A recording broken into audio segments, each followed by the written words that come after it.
हरिहर एक दुआरी किसान था जो बिहार के एक छोटे से गांव में अपने परिवार के साथ रहता था। दुआरी किसान यानी वह किसान जिसके पास खुद की जमीन नहीं थी।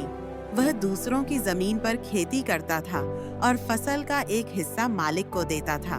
मेहनत उसकी होती, लेकिन मुनाफा कभी पूरा उसका नहीं होता। हरिहर रोज सुबह सूरज निकलने से पहले खेत में पहुंचता, बैलों के साथ जुताई करता, बुवाई करता, सिंचाई करता, लेकिन बदले में जो मिलता वह उसकी मेहनत का पूरा फल नहीं होता। अगर फसल अच्छी होती तो जमीन मालिक ज्यादा हिस्सा मांग लेता, और अगर फसल खराब होती तो सारा नुकसान हरिहर को उठाना पड़ता।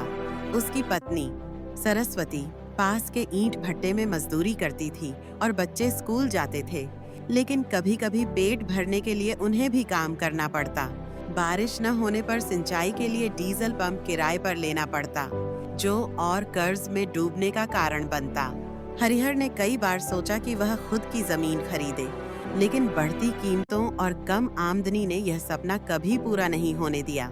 सरकारी योजनाएं सिर्फ कागजों तक सीमित थीं। कोई भी उसकी वास्तविक हालत को नहीं समझता था। फिर भी हरिहर हार नहीं मानता। वह अपने बच्चों को पढ़ा लिखाकर इस दुआरी जीवन से बाहर निकालना चाहता है। उसे उम्मीद है कि एक दिन उसके बच्चे अपने पैरों पर खड़े होंगे और वह गर्व से कहेगा, मैंने खेत नहीं खरीदे, लेकिन बच्चों को जमीन से ऊपर उठाया।